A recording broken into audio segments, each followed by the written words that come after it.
இந்த உலகத்தை படைத்து சரிவர இயக்கிக் கொண்டிருக்கும் எல்லா வல்ல ஏகனாகிய அல்லாஹ்வுக்கே அனைத்து புகழும். சாந்தியும் சமாதானமும் நபிகள் நாயகம் ஸல்லல்லாஹு அலைஹி வஸல்லம் அவர்களின் மீதும் அவரின் உற்றார் உறவினர்களின் மீதும் சஹாபாக்கள் நபித்தோழர்கள்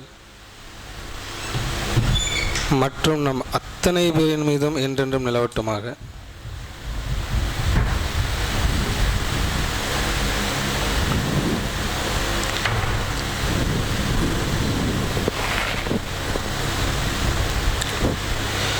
கண்ணியத்துக்குரிய சகோதரர்களே, சகோதரிகளே, இந்த ரமலான் ஏராளமான அமல்களை செய்வதற்காக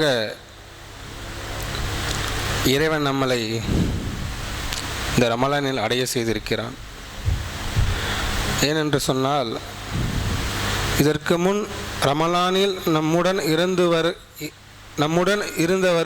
இந்த ரமலானில் இல்லை.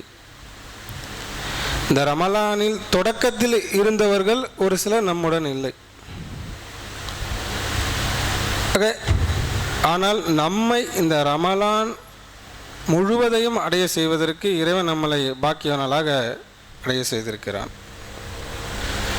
இந்த ரமலான் நிறைவு பகுதியில் நெருங்கிவிட்டோம். ஏராளமான அமல்களை செய்திருக்கிறோம்.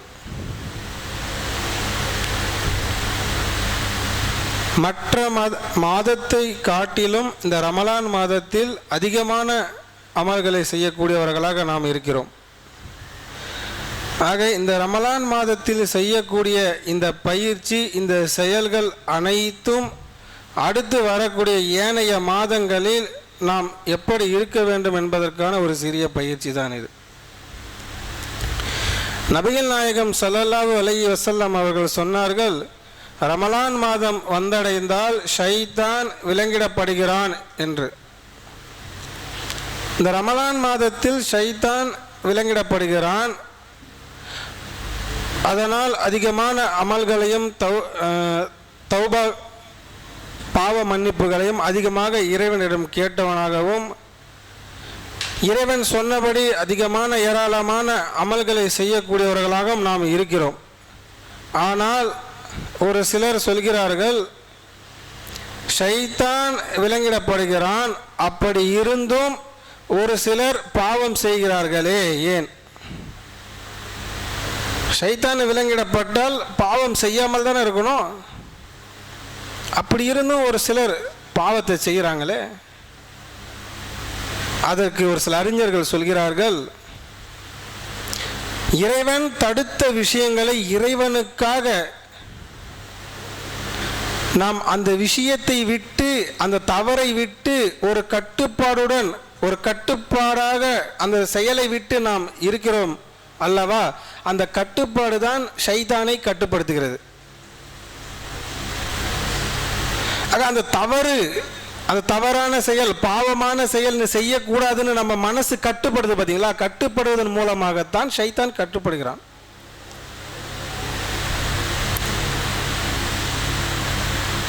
ஆனால் அந்த ஷைத்தானை பார்த்தீங்கன்னா மனிதனை எப்படியாவது வழி கெடுக்கணும், அதுதான் அவனோட மேஜர் ரோலே.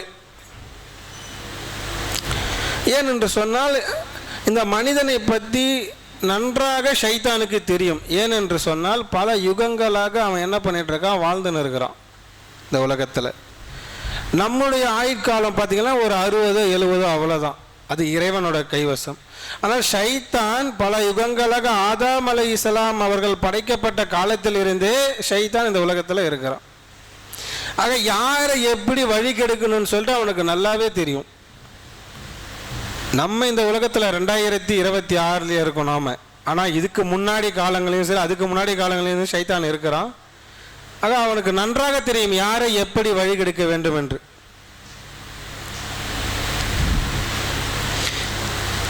தொழுகையாளியா இருப்பார். அந்த தொழுகையாளிய அவரோட வழியிலே போய் ஷைத்தான் வழி கெடுப்பான். தொழுகும் பொழுது மறதியை உருவாக்குவான். தொழுகிறதுக்கு முன்னாடி வண்டியை சைட் லாக் பண்ணோமா இல்லையா அந்த ஞாபகத்தை போடுவான். இந்த மாதிரி ஒரு சில விஷயங்களின் மூலமாக ஷைத்தான் தொழுகையாளியா அவரோட வழியிலே போய் வழி கெடுப்பான். தான தர்மங்கள் செய்யக்கூடியவராக இருப்பார். அவரோட வழியிலே போய் வழி கெடுப்போம். அப்போ நல்லா தெரியும் சைத்தானுக்கு எப்படி வழி கெடுக்கணும் மக்களை அப்படின்னு. ஆனால் இந்த ரமலானில் அவையெல்லாம் பெரும்பாலும் தடுக்கப்பட்டு அதிகமான அமல்களை நாம் செய்யக்கூடியவர்களாக இருக்கிறோம். இந்த ரமலான் முடிந்ததற்கு பிறகு நம்முடைய நிலைமை இது அப்படியே தொடருமா? ஆக இது அப்படியே தொடரும்னா ஒரு சில 5 விஷயங்களை நம்முடைய வாழ்க்கையில் கடைபிடிச்சா இது அப்படியே தொடரும். ஷைத்தானை விட்டு நம்ம என்ன பண்ணலாம்? பாதுகாப்பாக இருக்கலாம். நபிகள் நாயகம் சொன்னார்கள், ஷைத்தானின் ஆபத்திலிருந்தும் அவனுடைய தூண்டுதலிலிருந்தும் அவனுடைய சூழ்ச்சியிலிருந்தும் உங்களை பாதுகாத்து கொள்ளுங்கள். நபிகள் நாயகம் சொன்னாங்க. ஆக அவன் சூழ்ச்சி, அவனுடைய வேலை என்னென்னா சூழ்ச்சி தான். நம்ம மனசில் சூழ்ச்சி பண்ணுவான். இன்றைக்கி பண்ணுவான், நம்ம பண்ண மாட்டோம், போயிடுவான், நாளைக்கு வந்து பண்ணுவான். தொடர்ந்து முயற்சி பண்ணிக்கிட்டே இருப்பான். இதுதான் சைத்தானுடைய செயல். தொடர்ந்து முயற்சி பண்ணிட்டு இருப்பான், எப்படியாவது நம்மளை வழிகெடுத்தணும். ஆனால் அதற்கு நம்ம கடுகளவு கூட இடம் கொடுக்கக்கூடாது. ஒருவேளை ஷைத்தான் நம்மளை வழிகெடுத்துட்டான், இப்போ ஷைத்தானுக்கும் நமக்கும் போட்டி. அவன் வந்து நம்மளை வழிகெடுக்கிறான். அவன் வழிகெடுக்கிறதுலேருந்து நம்ம என்ன பாதுகாப்பாக ஆகிடணும். அவன் வழிகெடுக்கிறதுல நம்ம போயிடக்கூடாது, தப்பு செஞ்சிடக்கூடாது. இந்த போட்டி நடந்துக்கினே இருக்கு. பல சமயங்களில் ஷைத்தான் வெற்றி பெறுகிறான். அப்படி வெற்றி பெறுகிற அந்த ஷைத்தான் பலசாலியா என்று பார்த்தேமே ஆனால் மிகவும் பலவீனமானவன். அந்த பலவீனமானவன் கிட்ட மனிதன் தோற்கிறான் என்றால் மனிதன் எந்த அளவுக்கு பலவீனமானதாக இருக்கிறான், அவனுடைய இரையச்சம் எந்த அளவுக்கு பலவீனமாக இருக்கிறது. இறைவன் திருமறை குர்ஆனிலே சொல்கிறான், மனிதனுக்கும் ஷைத்தானுக்கும் போட்டி நடக்கிறது. அந்த போட்டியில் ஷைத்தான் வெற்றி பெறுகிறான். நீ தோத்துட்ட என்பதை நீ எப்படி உணர்வ அதையும் சொல்றான். இறைவனோட ஞாபகத்தை விட்டு உன்னை தூரமாக்குவான். இறைவனோட ஞாபகத்தை, இறைவனோட நினைப்பதை விட்டு உன்னை தூரமாக்குவான். இதன் மூலமாக ஷைத்தான் சுலபமாக வழிகெடுப்பான். இதனால் அவனும் வெற்றி பெறுகிறான் என்று நபிகள் நாயகம் சொன்னார்கள், இறைவன் சொன்னதாக. ஆக இந்த ஷைத்தானிடமிருந்து நம்ம பாதுகாப்பு பெறணும். அதுதான் நம்ம மெயின் கோல். அவன் ஜெயிச்சிட்டா நம்ம நரகத்துக்கு போயிடுவோம், அவன் தோத்துட்டா நம்ம சொர்க்கத்துக்கு போயிடலாம். ஏன்னா அவன் நம்மளை வழி கெடுக்கிறான், அதுதானே அவனோட வேலை. அவன் வழி கெடுக்கிறது நம்ம இடம் விடக்கூடாது. அப்போ அவனை தோற்கடிக்கணும்னா அவன் எப்படிலாம் வழி கெடுக்கிறான்னு பார்ப்போம். வழி கெடுக்கிறானோ அதற்கு கடுகளவு கூட இடம் கொடுக்காம அவனை தோற்கடித்து இறைவன் சொன்னபடி அமல்களை அதிகமாக செய்து அவனை தோற்கடிக்க வேண்டும். இந்த ரமலான்ல அதிகமாக செஞ்சிட்டோம். ரமலான் முடிஞ்சதுக்கு அப்புறம் ஒரு 5 விஷயங்களை நம்மளுடைய வாழ்க்கையில் டே டு டே லைஃப்பில் நாம் இதெல்லாம் ஃபாலோ பண்ணோம்னா ஷைத்தானே மிக சுலபமாக நம்ம என்ன பண்ணலாம்? தோற்கடிச்சிடலாம். நாம் வெற்றி பெற்று சொர்க்கத்தின் பக்கம் கொஞ்சம் கொஞ்சமாக செல்லக்கூடிய மக்களாக மாறலாம். அதில் முதல் விஷயம் பாருங்க, ஒரு மனிதன் பாவங்களை செய்துவிட்டால் அந்த பாவத்தை மீண்டும் மீண்டும் செய்துவிடக்கூடாது. அப்படி மீண்டும் மீண்டும் அந்த பாவத்தை நாம் செய்தோம்னா ஷைத்தான்கிட்ட நாம் தோத்துக்கினே இருக்கிறோன்னு அர்த்தம். ஒரு பாவத்தை செய்துவிட்டால் உடனே உஷாராகிடணும். ஓ, இது ஷைத்தானுடைய செயல், நம்மளை பாவம் செய்ய வைத்து விட்டான். ஆக நம்ம இறைவனிடம் தௌபா செய்து பாவ மன்னிப்பு கேட்டு இறைவன் பக்கம்தான் திரும்பணும். மறுபடியும் அந்த பாவத்திலே நம்ம என்ன பண்ணக்கூடாது? இருக்கக்கூடாது. திரும்ப அந்த பாவத்தை செய்யக்கூடாது. ஒருவேளை அந்த பாவத்தை தொடர்ந்து மீண்டும் மீண்டும் செய்தால் நம்முடைய இதயம் அதற்கு பழகிவிடும். எதற்கு? அந்த மீண்டும் மீண்டும் தவறு செய்வதற்கு நம்முடைய இதயம் பழகிவிடும்.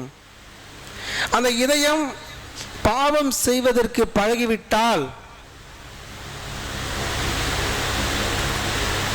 என்ன நடக்கும்? அதிகமான பாவங்களை செய்வதன் காரணமாக ஷைத்தானுக்கு நாம் அடிமையாகி விடுவோம். தான் விஷயம். ஒரு நல்ல அடியார், இரையச்சமுடையவர் தவறு செய்து விட்டார், உடனே என்ன பண்ணிக்கணும்? இறைவனிடம் தௌபா செய்து பாவ மன்னிப்பு கேட்டு இறைவன் பக்கம் நாம் சென்று விட வேண்டும். அதற்கு பதிலாக அந்த பாவத்தின் பக்கமே நம்ம சாய்ந்து விடக்கூடாது. அப்படி சாய்ந்தால் இறைவன் சொன்னதுக்கு மாற்றமாக நாம் வாழும் பொழுது ஷைத்தானுக்கு என்ன பண்ணிடுவோம்? அடிமையாகி விடுவோம். அது எந்த பாவமாகவும் இருக்கலாம். உதாரணத்துக்கு வட்டியாக இருக்கலாம், அடிக்கடி கோபப்படுபவர்களாக இருக்கலாம், கெட்ட வார்த்தை பேசுபவர்களாக இருக்கலாம், புறம் பேசுபவர்களாக இருக்கலாம், எந்த பாவமாக இருக்கலாம். அந்த பாவத்தில் அது பாவம் தெரிஞ்சிச்சா அதிலிருந்து என்ன பண்ணணும்? விலகிடணும். அதிலேயே நிலைத்திருக்கக்கூடாது. அந்த பாவத்தில் இருந்து நிலைத்திருக்காமல் அந்த பாவத்தை விட்டு வெளியே வந்து இறைவனிடம் அதிகமாக தௌபா செய்வதன் மூலமாக ஷைத்தானை தோர்த்து விடலாம், தோற்கடிச்சு விடலாம். ஷைத்தான் தோத்துட்டானா நாம வெற்றி பெற்றவதை தான் அர்த்தம். ஏன்னா நம்மளை தோற்கடிக்கணுன்றது தான் ஷைத்தானோட வேலை. ஆனால் நம்ம என்ன பண்ணிக்கிறோம்? அந்த பாவத்தை இது தப்புன்னு தெரிஞ்சிச்சு, அதுக்கப்புறம் அந்த பாவத்தை செய்யாமல் உஷாராயிட்டோம், இறைவன் பக்கம் திரும்பிட்டோம். அப்போ ஷைத்தான் அங்கே தோற்கடிக்கப்படுகிறான். ஷைத்தான் தோற்கும் பொழுது இறைவன் மகிழ்ச்சி அடைகிறான். அவனுடைய ரஹமத், அவனுடைய அருட்கொடை நம் மீது வருகிறது. இறைவன் சொல்ற, நபிகள் நாயகம் சொன்னார்கள், ஷைத்தான் தோற்கும் பொழுது இறைவன் மகிழ்ச்சி அடைகிறான், அவனுடைய அருட்கொடை நம் மீது பொழிகிறான் என்று. இது ஃபர்ஸ்ட். பாவம், ஒரு மனுஷன் பாவம் செய்கிறாரு, அந்த பாவத்தை மீண்டும் மீண்டும் செய்யாமல் அதிலிருந்து தௌபா செய்து பாவ மன்னிப்பு கேட்டு திரும்பிடுறாரு. இரண்டாவது, ஒரு பாவத்தை செய்கிறாரு, அதை பகிரங்கப்படுத்தக்கூடாது. அடுத்து பகிரங்கமாக அதை என்ன பண்ணக்கூடாது? செய்யக்கூடாது. பகிரங்கப்படுத்தக்கூடாதுன்னா, நீ ஒரு பாவம் செஞ்சிட்ட, அதை நீ வந்து மற்றவங்கிட்ட சொல்லக்கூடாது, அது பகிரங்கம். பகிரங்கமாகனா வெளிப்படையாக பண்ணக்கூடாது அந்த பாவத்தை. ஏனென்று சொன்னால், ஏதோ ஒரு இரவு நேரத்தில் ஒரு பாவத்தை ஒரு மனிதன் செய்கிறான், பிறகு காலை பொழுதில் இறைவன் அவனுடைய பாவத்தை மறைக்கிறான். இறைவன் என்ன பண்றான்? அந்த பாவத்தை மறைச்சிடறான். ஆனால் அந்த மனிதன் என்ன பண்றான்? இறைவன் மறைத்த அந்த பாவத்தை வெளிப்படுத்துகிறான். எப்படி? அந்த மனிதனுடைய உறவினர்கள்கிட்ட, நண்பர்கள்கிட்ட அவன் ஷேர் பண்றான்.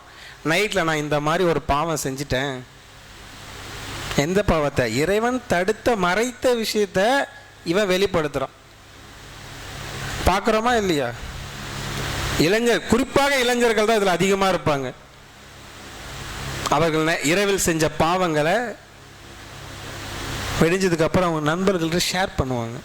இந்த மாதிரி நான் பண்ணேன், இந்த மாதிரி நான் இருந்தேன், இந்த மாதிரிலாம் நான் தவறு பண்ணேன் அப்படின்னு சொல்லக்கூடிய, பகிரங்கப்படுத்தக்கூடியவர்களையும் நம்ம பார்க்குறோம்.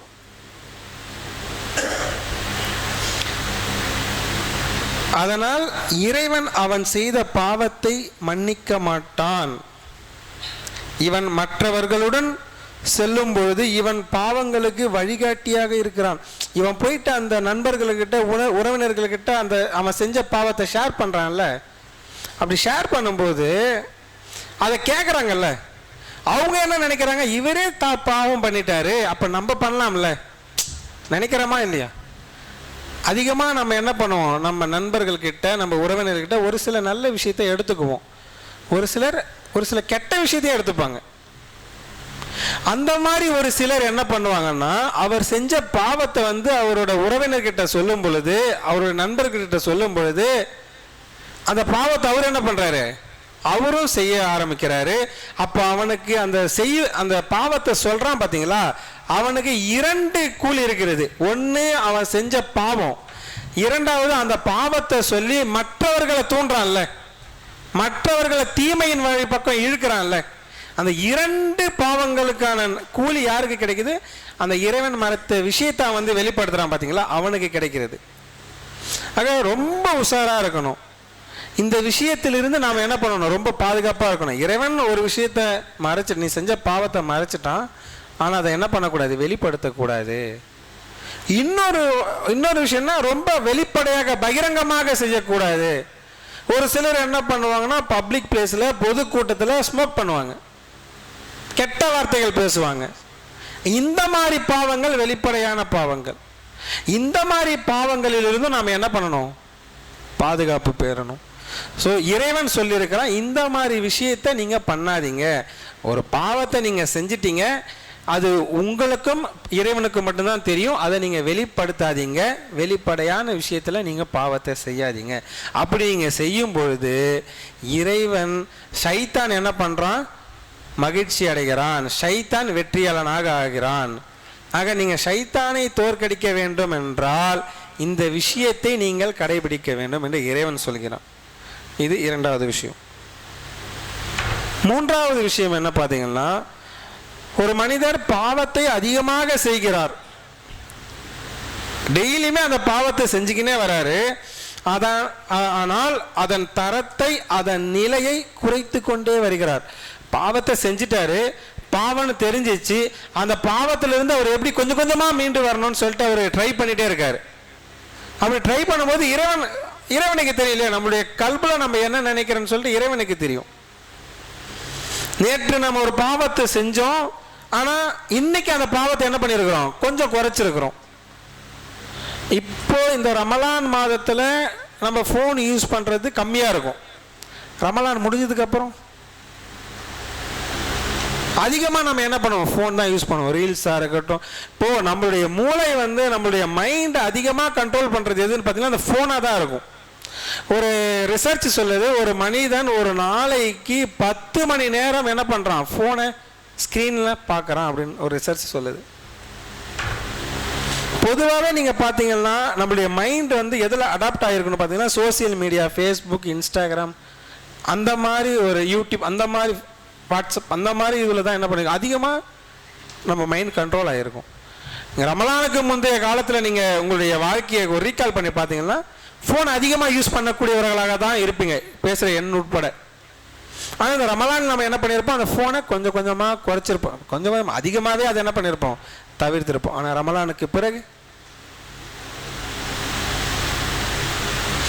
அதாவது பாவம்னு தெரிஞ்சிச்சு, அதோட நிலைமை, அதோட தரத்தை, அதோட நேரத்தை நம்ம என்ன பண்ணிக்கிறோம்? கொஞ்சம் கொஞ்சமாக குறைச்சிட்டு வரும்பொழுது முழுவதுமாக அந்த பாவத்திலிருந்து நம்ம என்ன பண்ணலாம்? வெளியே வந்துடலாம். அப்படி வெளியே வரும்பொழுது ஷைத்தான் தோற்கடிக்கப்படுகிறான். ஷைத்தான் தோற்கடிக்கப்பட்டால் இறைவன் மகிழ்ச்சி அடைகிறான். இது மூணாவது விஷயம். நான்காவது விஷயம், நிராசை அடையக்கூடாது. அதாவது ஒரு மனிதர் பாவத்து மேல பாவம் பண்ணிட்டாரு, தொடர்ந்து பாவம் தான் பண்ணிட்டு இருக்காரு. அப்படி பண்ணிட்டு இருக்கிற மனிதர் என்ன நினைக்கிறாரு? நம்ம அதிகமான பாவங்கள் பண்ணிட்டோம், இறைவன் என்ன பண்ணுவான்? நம்மளை மன்னிக்க மாட்டான், அவர் தான் நினைச்சுக்கிறார். இறைவனுடைய ரஹமத், அருட்கொடை என்ன பண்ண முடியும்? இறைவன் நம்மளை மன்னிக்க மாட்டான் அப்படின்னு சொல்லிட்டு அந்த மனிதரே நிராசை அடைந்து கொள்கிறார். ஒருவர் அதிகமான பாவங்களை செய்கிறார், அதன் காரணமாக இறைவன் தன்னை மன்னிக்க மாட்டான் என்று நினைத்து நிராசை கொள்கிறான். இறைவன் சின்ன சின்ன பாவத்தை தான் மன்னிப்பான், ஆனால் நாம் செய்தது பெரிய பாவமாச்சு, எப்படி நம்மளை மன்னிப்பான் என்று நிராசை கொண்டு அந்த பாவத்தை தொடர்ந்து செய்து கொண்டிருக்கிறான். இந்த எண்ணத்தை மாற்றி இறைவன் தன்னை மன்னிப்பான் என்று தௌபா செய்தால் அங்கு ஷைத்தான் தோற்கடிக்கப்படுகிறான். பாவம் பெரிய பாவமாக செஞ்சிட்டு இருக்காரு, ஒரு கட்டத்தில் கண்டிப்பாக நம்மளை படைத்த இறைவன் கண்டிப்பாக நம்மளை மன்னிப்பான் என்ற ஒரு எண்ணம் அவருக்கு கல்பில் போகுது. தௌபா பண்ணுறாரு. அப்படி தௌபா பண்ணும் பொழுதே அந்த மனிதனை தவறு செய்ய தூண்டுன அந்த ஷைத்தான் அப்பொழுது என்ன பண்ணுறான்? தோற்கடிக்கப்படுகிறான். இதுதான் அங்கே விஷயம். அல்லாஹ் கூறுகிறான், தக்வா உடையவருக்கு ஷைத்தானுடைய எண்ணம் அவருடைய உள்ளத்தில் ஏற்பட்டு விட்டால் அந்த மனிதர் உடனே உஷாராகி விடுவார். இது ஷைத்தானுடைய செயல். தப்பான எண்ணம் போடுச்சு, கண்டிப்பாக நம்ம உஷாராக இருக்கணும். உடனே அவர் பாவ மன்னிப்பு கேட்கிறார். இது ஷைத்தானுடைய சூழ்ச்சி என்று இறைவனிடம் பாவ மன்னிப்பு கேட்கிறார்.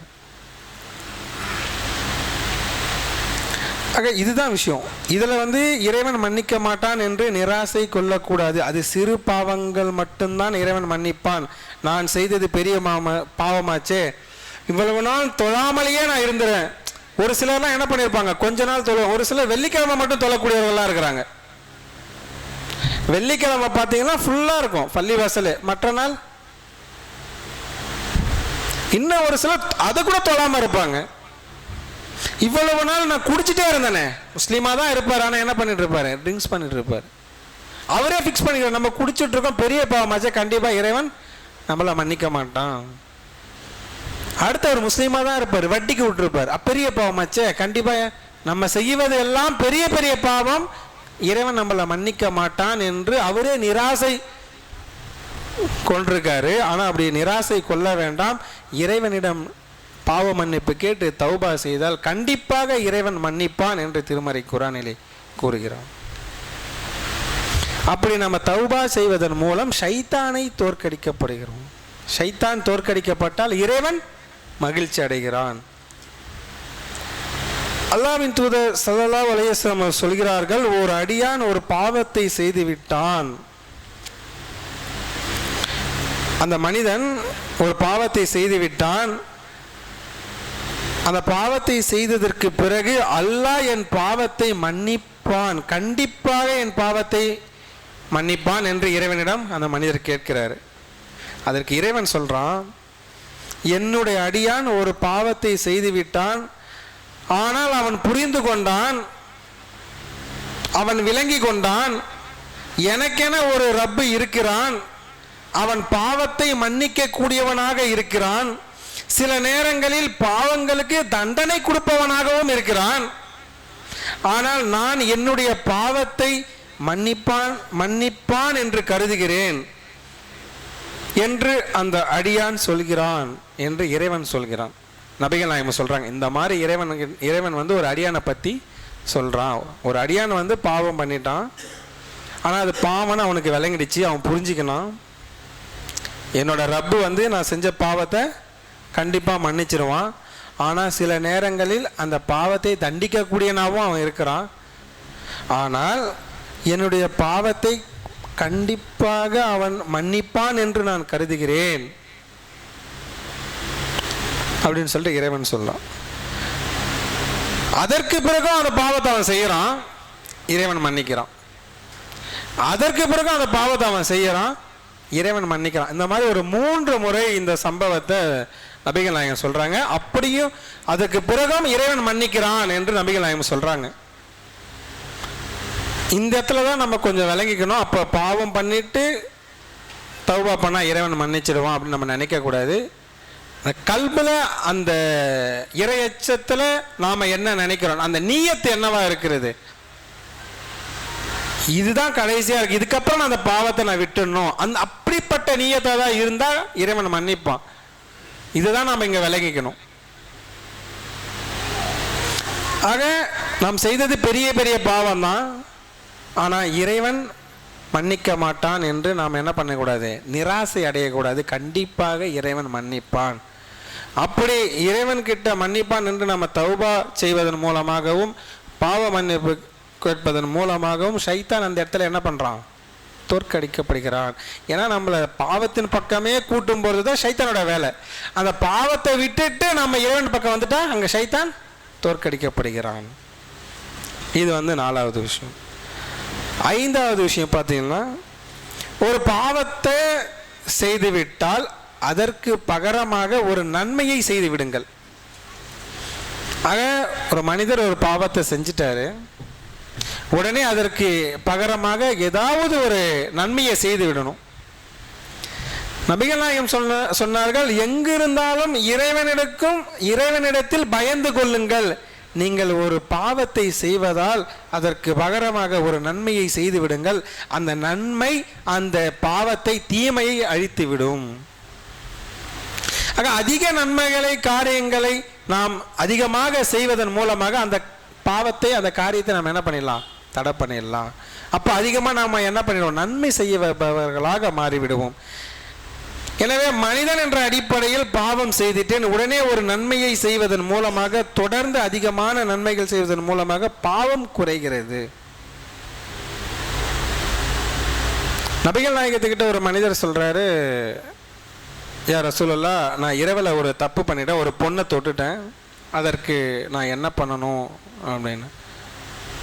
அப்போ நபிகள் நாயகம் சொல்கிறாங்க, அப்போது விபச்சாரத்திற்கு மற்ற இதுக்கு தான் என்னென்ன தண்டனை அப்படின்னு சொல்லியிருந்தாங்க. ஆனால் அதுக்கு அவங்க அப்போ சொல்லலை, அதுக்கு மறுநாள் தான் இறைவன் சொல்கிறான், நீங்கள் ஒரு தவறை செய்து விட்டீர்களா, அதற்கு பகரமாக ஒரு நன்மையை செய்து விடுங்கள், அந்த நன்மை அந்த தீமையை அழித்து விடும். நீங்கள் அதிகமாக நன்மைகளை செய்ய செய்ய தீமை முழுவதுமாக அழிந்து நீங்கள் நன்மை செய்பவர்களாக மாறிவிடுவீர்கள் என்று. ஆக இந்த 5 விஷயம் நம்ம லைஃப்பில் ரொம்ப கடைபிடிக்க வேண்டிய விஷயம். இதன் மூலமாக ஷைத்தான் தோற்கடிக்கப்பட்டு நாம் இறைவன் பக்கம் அதிகமாக செல்லக்கூடியவர்களாக இருப்போம். அதில் முதல் விஷயம், ஒரு பாவத்தை செய்துவிட்டால் அந்த பாவத்தை மீண்டும் மீண்டும் செய்யக்கூடாது.